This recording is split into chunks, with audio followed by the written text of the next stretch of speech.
Hello everybody, I'm Jerry Bennett, and today we're going to have a conversation with Betty Scarpino.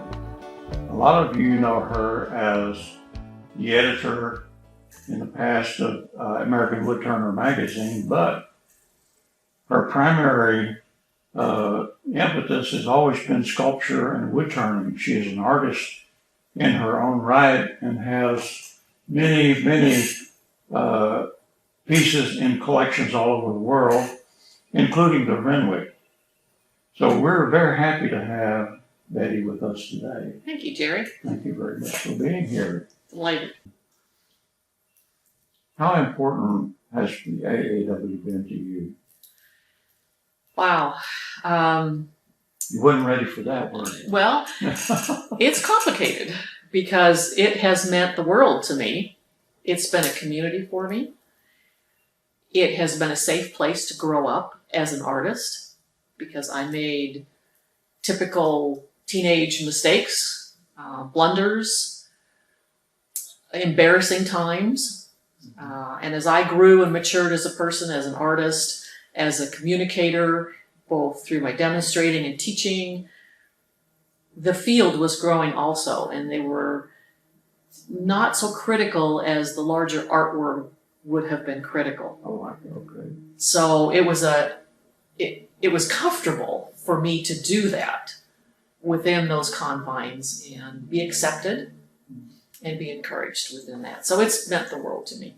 I've heard it said that they have a big tent philosophy, that everyone is welcome. And I found that to be true myself. Did that help you? Because you're a carver and you're also a woodturner. So you're able to mix the two or go one way or the other, but you're still in the tent. I helped, and not only that, that is true, but I also helped create that and expand that tent. I understand, yes. As editor and as a demonstrator. I would go, for instance, this was in the late 1990s, when I started demonstrating and I was doing some carving and texturing and coloring, just beginning with that. And I would go to a local chapter to do a demo, and there would be turners in the audience who would say, "That's not turning. There's too much carving. You're not spending enough time on the lathe." And so I had this thing that I did, and I held up in one hand, at the time, Ray Allen, who I'm sure you know who he was. I would say, "Okay, here's a Ray Allen piece, and it's a segmented wood turner."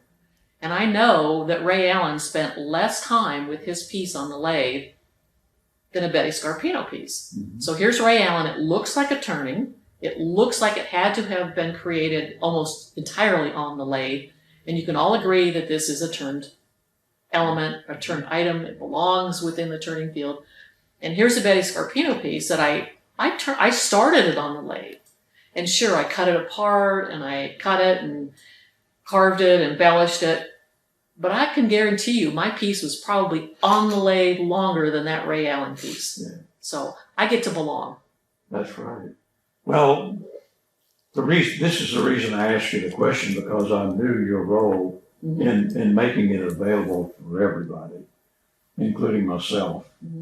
And I find it quite remarkable that a craft organization has that philosophy that you're welcome. Take a turning, embellish it, burn it with a little bit of fire or whatever you want to do. Be artistic about it, and it's okay. You're welcome. Quite good. And you were a big part of that by making everybody face that reality. And of course, I thank you for that. Thank you. But, what we'd like to do is pick your brain just a little bit. I hope I can help. Well, tell me something. How do you approach art that is for the public, that is to be sold? Do you try to anticipate what your public needs? Or do you do it to satisfy yourself? Or just exactly how do you go about doing that? That has changed over time. And almost all the time I have done both because my wood turning tended to be for the public for sales. Okay. My sculpture, which I still have a number of pieces left from the 1990s, 1920, early 2000, those were things I made for myself. And I didn't really market them because I was marketing through the wood turning field.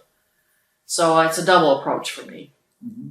And now that I'm retired, sort of from editing, I've switched gears now back toward doing my own work. I'm at a point where I don't have to sell anything. So I'm making it because I think people would like to see it and appreciate it, but also because I really want to make it for myself. I see. Is there a difference?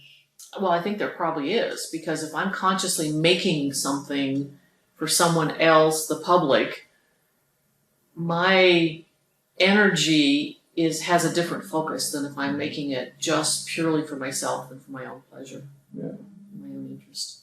So I think it comes out in the piece, and it's subconscious, unconscious. Well, something sure comes out in your work because it's really fantastic. Thank you. What is your thought process? Do you start out with a kind of a theme, or is it shapes that you think about, or a scenario, or exactly what pushes your button to do a certain piece? Yeah. It's a combination of appreciating and connecting with the wood itself, because that's the medium that I work in, and I really like wood. Mm-hmm. But it's a playful, sketching kind of approach. I don't draw anything ahead of time, so I don't sketch out my pieces to begin with. I have a general idea of what I want to make with a particular piece of wood, so I'll go to my wood stash and I'll find a piece of wood that I really feel connected to and want to make something out of that particular piece.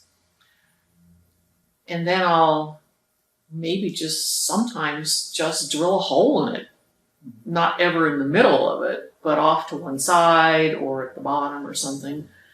And then I use that as a starting point to just start carving. Very playful, very spontaneous, and each form that I start forming plays off of the next one. And at some point, maybe early on, maybe about halfway through, I think I've ruined the whole piece. So I have to keep working and working till I get to the point where it gets unruined or becomes as a whole. So it's kind of an iterative process. Very. So you're essentially drawing it in 3 dimensions. Yes. As opposed to drawing it on paper, you're Yes. creating it in real time. Yeah.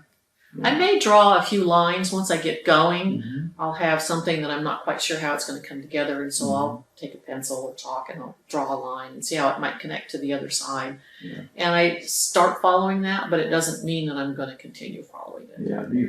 Does a piece ever find its way to the burn pile? Oh, yes. Really? Yes, it has. And one recently that I'm going to think about, it ended up in the burn pile because of my energy that I was bringing to it in the approach. I was trying to make it be something that was forced. Mm-hmm. It just didn't work. It didn't flow from inside of me and connect with the tools and materials. Pushing it before its time. Yeah. Yeah. Pushing it to be something that really wasn't in me yet or ever. Yeah. That's pretty interesting. I noticed in the last piece that I saw that you did, you add a little bit of embellishment to it. What's the deal? I like contrast. Yeah. So if the wood isn't providing the contrast that I need or that I'm looking for to help with the interest on a particular side or an element, then I'll think about what kind of embellishment I can put on it. And the coloring is something new in a like serious sculpture. I can be playful with my wood turnings and some of my other, what I call minor works. But for a serious sculpture, that was something new. And I I think the one you're talking about, I had circles from large to small, Right. and they were painted black, and there's one red one in there. Right. And I left that one unpainted for like 3 weeks, just deciding whether I should paint it red or not. It was a big decision. Yeah. You mentioned being a woman interning. Mhm. Now, as of late, the AAW has a women interning organization forming, and we know some of them involved. Mhm. What is your take on that? Why do women need women interning? Some women need it, some don't need it. And I learned years ago that I didn't need it, but I acknowledge that some women do. I grew up in my father's world. He had a sporting goods store. I worked in that since I was in 5th grade. These are men who come in there. And I hung around with my dad and his salesmen and the truckers and the guys who come in and buy fishing poles and hunting gear and stuff. And so for me, it was just people. It's never bothered me to go into a group of all men. I'm not frightened of that. But not everybody's like me. And so I know there are some women who are so intimidated by that they need a support group of other women.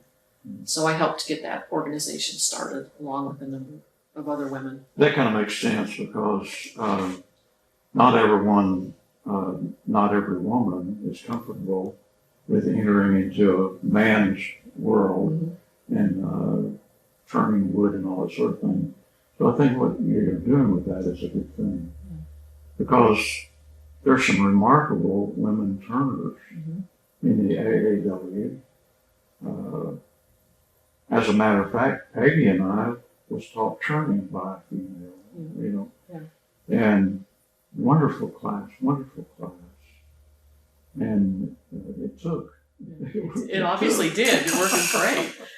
Well, and the other part of that too is that I look through the WIT committee and this particular group. My intention all along was not that it perpetuate into it, to whatever, forever.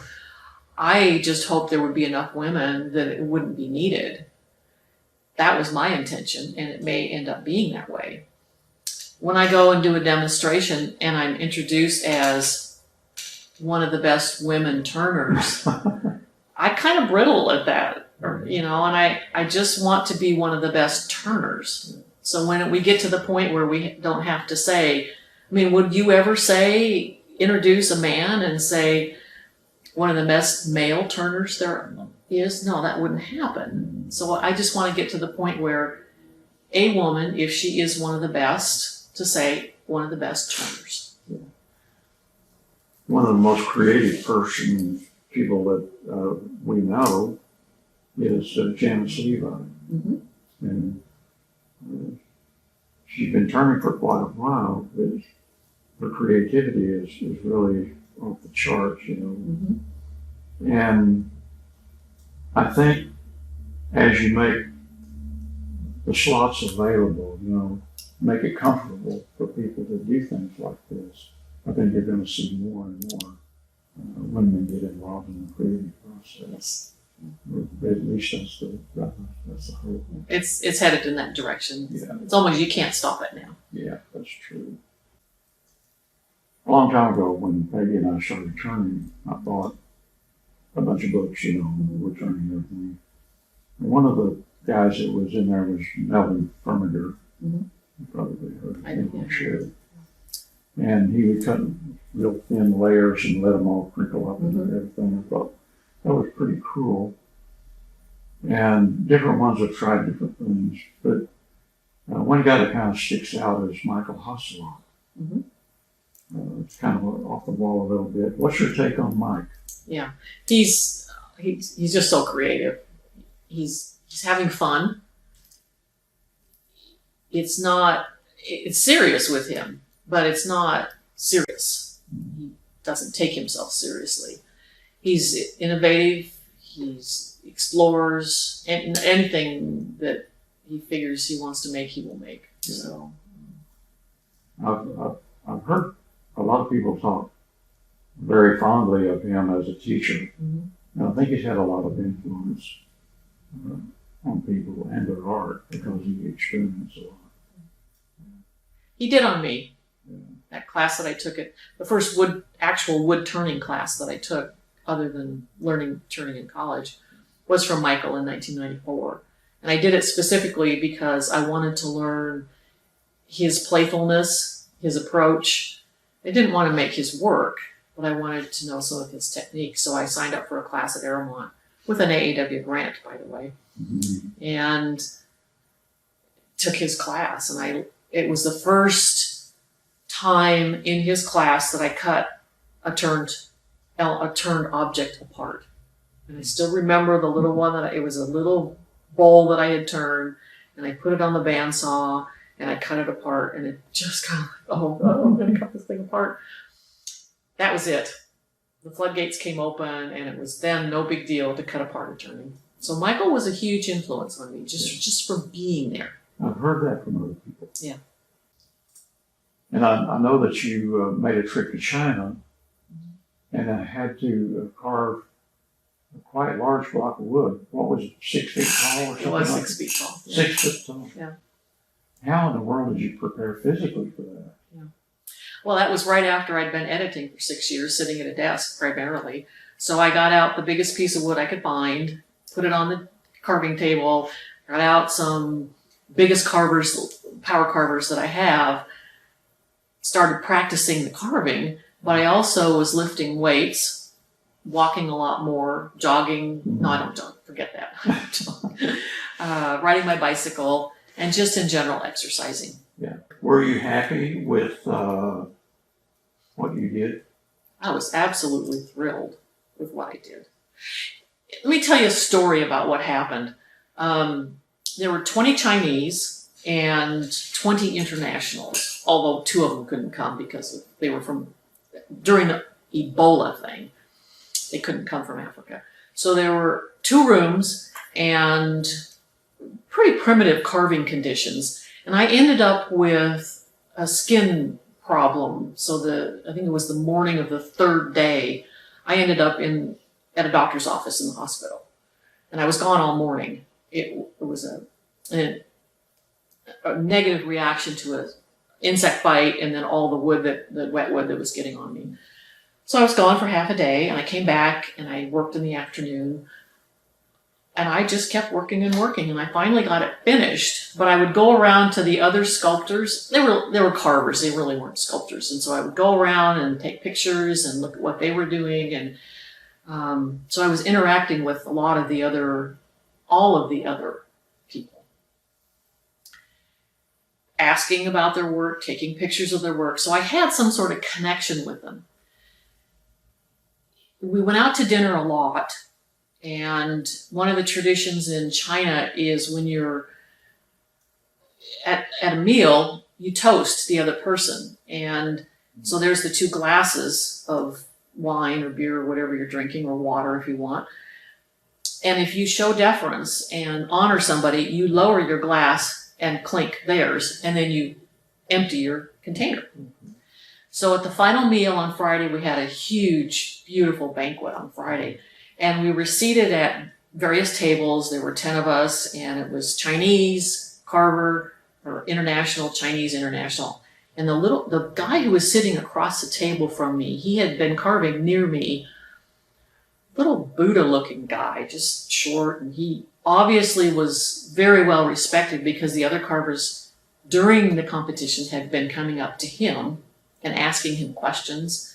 And then during the banquet, they would come up to his table, his chair, and honor him, lower their glass, and then he would just sort of sit there like that and really not pay much attention to him. When the meal was over, and he was watching me the whole night, we were right across the table from each other. So he came over to me at the end of the banquet, and I'm sitting there, and he stands right here, and he's got his cup full of whatever he was drinking, and he wants to toast me. And I put my cup up, he lowered his, clicked my glass, drank it all the way down, and went like that. Wow. Oh my gosh, I was just beyond pleased with that. What that was a recognition that I had made it. That's good. They really appreciated and honored what I had done. Let's talk about Ben for a moment. Mm-hmm. And I know you work with Ben quite a bit. Tell me about Ben. I worked with Ben more because of the AEW. He was on the board of directors when I was editor, and so I got to know him that way, and of course through his art.